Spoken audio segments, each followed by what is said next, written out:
આપ જોઈ રહ્યા છો સ્પાર્ક ટુડે ન્યૂઝ। અગાઉ કોંગ્રેસ શાસિત અમૂલ દ્વારા પાલિકાની પાઇપલાઇનથી વાસી છાશ સહિતના ગંદા પ્રવાહીનો નિકાલ પર વિરોધ કરવામાં આવ્યો હતો। ત્યારબાદ અમૂલના શાસક બદલાતા જ સાઠગાંઠથી નિકાલ કરતા રોગચાળો વકર્યો છે। તો જવાબદાર કોણ, તેવા અનેક પ્રશ્નાર્થો છે। આશરે 5 વર્ષ પૂર્વે અમૂલના કોંગ્રેસ શાસકો દ્વારા જ પાલિકાની પસાર થતી વરસાદી પાણી નિકાલની પાઇપલાઇન દ્વારા વાસી છાશ સહિતના અન્ય કેમિકલયુક્ત ગંદા પ્રવાહી લોટેશ્વર તળાવ થઈ ખંભાત દરિયામાં ઠાલવવા મુદ્દે જ પાલિકા સાથે સમજૂતી કરવામાં આવતા જ વિરોધ વંટોળ ઉઠાવવા પામ્યો છે, જેને પગલે જ પાલિકા દ્વારા હત્યારા હેઠા મૂકવામાં આવ્યા છે। ગત વર્ષના અમૂલના ભાજપના સત્તા આવતા જ પાલિકા સાથે સાઠગાંઠની સમજૂતી ઊભી થવા પામી હોય ત્યારે અમૂલ દ્વારા જ પાલિકાએ નિર્માણ કરેલી વરસાદી પાણીની નિકાલ માટે પાઇપલાઇન દ્વારા વાસી છાશ સહિતના કેમિકલયુક્ત પાણીના નિકાલ કરવામાં આવતા જ ફેલાતી દુર્ગંધથી રોગચાળો વકરવા પામે તો જવાબદાર કોણ, તેવા અનેક પ્રશ્નાર્થો છે।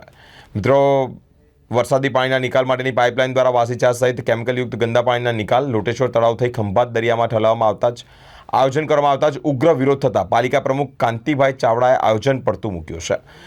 ગત વર્ષના અમૂલમાં પૂર્ણ ભાજપ સત્તા રચાય તે પૂર્વે જ પાલિકા પ્રમુખ રૂપલબેન પટેલના કાર્યકાળ દરમિયાન અમૂલ માર્ગ પર વરસાદી પાણીના નિકાલ માટે કરોડોના ખર્ચે સ્ટ્રોમ વોટર યોજના નિર્માણ જાણે અમૂલ માટે બનાવવામાં આવી હોય તેવા આક્ષેપ સાથે વરસાદી પાણીના નિકાલ માટે બનાવવામાં આવેલા પાઇપલાઇનથી વાસી છાશ સહિત કેમિકલયુક્ત ગંદા પાણીના નિકાલ થતાં પ્રસરતી દુર્ગંધના કારણે રોગચાળો વકરે તો જવાબદાર કોણ, તેવા અનેક પ્રશ્નાર્થ સામે રોષ વ્યક્ત કરવામાં આવ્યો છે।